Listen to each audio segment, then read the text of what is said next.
Oi gente, tudo bem? Bem-vindos a mais um vídeo do canal. E para quem não me conhece, meu nome é Sara, eu tenho 19 anos e eu sou vestibulanda de medicina desde o meio do ano passado. Bom, fugindo de apresentações, eu vim fazer esse vídeo e eu dividi ele em alguns tópicos. Então vamos lá.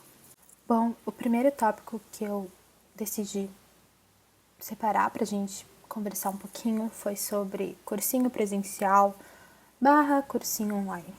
Bom, o meu cursinho especial se adequou muito rápido ao online, mas infelizmente eu não me adequei ao meu cursinho online e por isso eu optei por usar as plataformas que eu já conhecia, que basicamente é o Ferreto, desde o segundo ano do ensino médio que eu uso, e o Explicaí, que desde o terceiro ano eu comecei a utilizar, vulgo meu ano passado.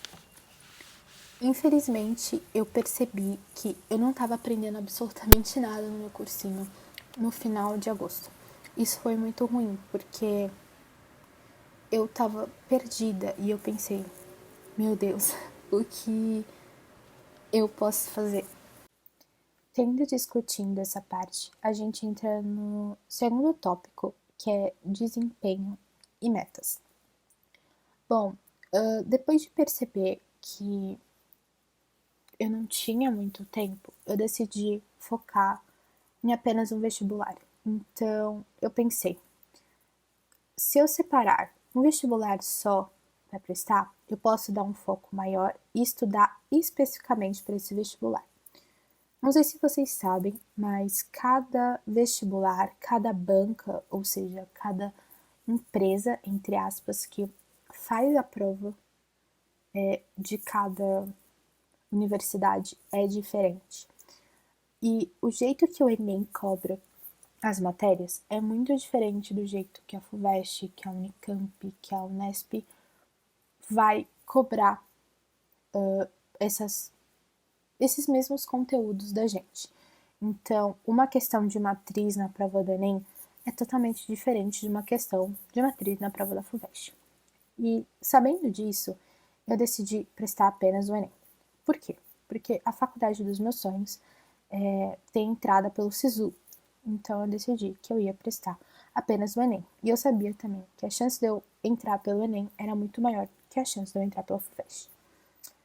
Tendo decidido isso, que eu não ia tirar para todos os lados e que eu ia focar em apenas uma coisa, eu decidi separar também e fazer um cronograma de matérias de maior incidência.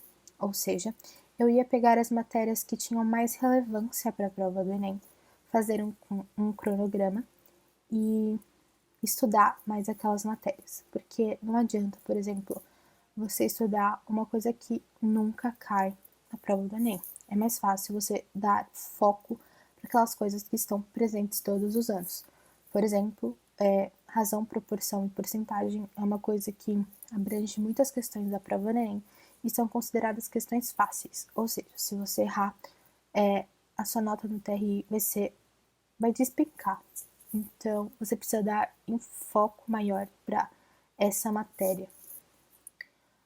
Depois de falar sobre isso, de matérias de maior incidência, que eu considero de maior grande importância, principalmente para você que só descobriu agora que não estava aprendendo direito ou decidiu começar a estudar para o Enem agora, eu também comecei a fazer uma folhinha da produtividade. Então, basicamente, eu botava os dias no cronograma, a data, e eu conseguia marcar os horários em que eu estudei naquele dia. E marcava a quantidade de horas finais que eu estudei. Então, quando eu chegava num feriado ou num domingo que eu queria descansar, eu olhava a minha semana e eu não me sentia culpada por estar descansando, porque eu pensava, poxa, eu estudei bastante, então eu mereço descanso. E, teoricamente, isso fazia muito bem para o meu cérebro e para o meu corpo no geral, porque eu sempre me senti muito culpada de não estudar final de semana. Mas olhando o meu desempenho durante a semana, isso fez absolutamente toda a diferença. Passando para o próximo ponto desse tópico, eu, Sara, tenho muita facilidade nas provas do primeiro dia.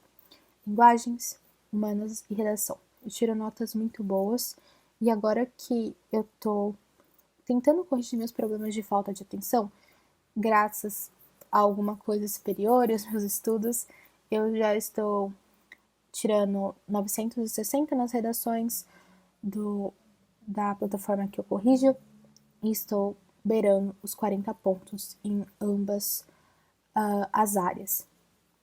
Só que eu também tenho muita deficiência em matemática e natureza.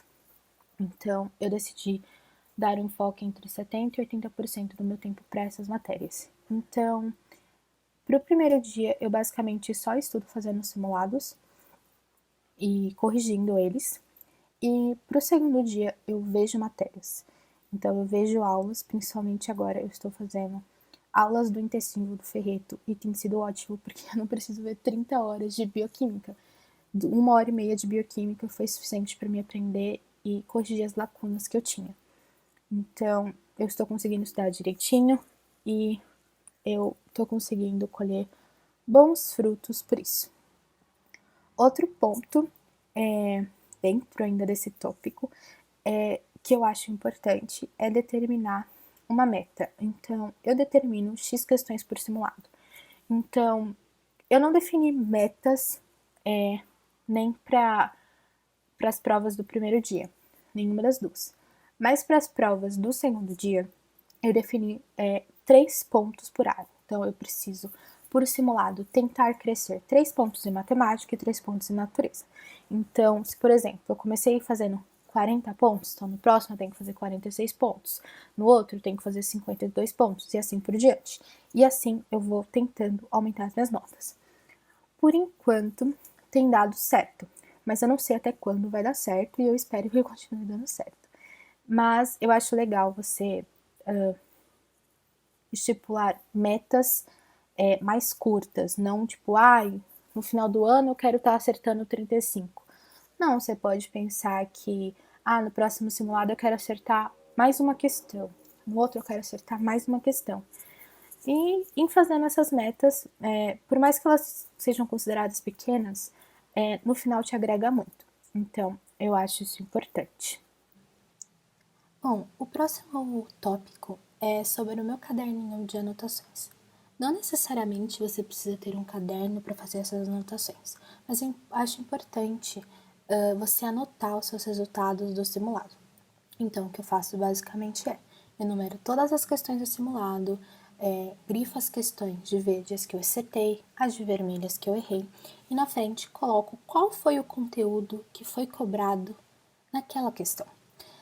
E assim eu tenho uma direção do que estudar, do que eu preciso estudar. Juntamente com símbolos como não sabia essa questão, essa aqui eu errei por falta de atenção, essa aqui eu só sabia metade do conteúdo cobrado pela questão. E assim eu consigo nortear os meus estudos e saber aonde eu realmente preciso dar foco. Agora, fazendo um resumo de tudo que eu falei nesse vídeo, vamos para as considerações finais.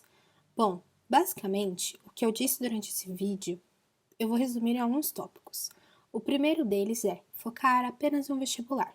Então, escolhendo um vestibular e focando nele, você tem mais chances de aumentar a sua nota, digamos assim, ao invés de sair fazendo questões de todos os vestibulares. O segundo tópico é fazer simulados. Quando a gente faz simulados, a gente não está só treinando questões, a gente também está se preparando para o dia do vestibular. Então, fazer simulados é muito importante. 3. Corrigir as questões dos simulados. Corrigir as questões dos simulados é um ótimo meio para você aprender aquele conteúdo, aprender a fazer aquele tipo de questão. Então, não se esqueçam de corrigir as questões. 3. Dar uma atenção especial para as matérias que você tem dificuldade. Quando a gente dá uma atenção especial para as matérias que a gente tem dificuldade, a gente melhora a tendência da gente ir melhor naquele vestibular. Não adianta a gente estudar só matérias que a gente tem facilidade. Eu sei que muitas vezes a gente tem prazer em estudar matérias que a gente tem um domínio maior, mas infelizmente não é isso que vai te aprovar no vestibular. Então é isso, pessoal. Eu espero que vocês tenham gostado do vídeo e até a próxima vez. Tchau!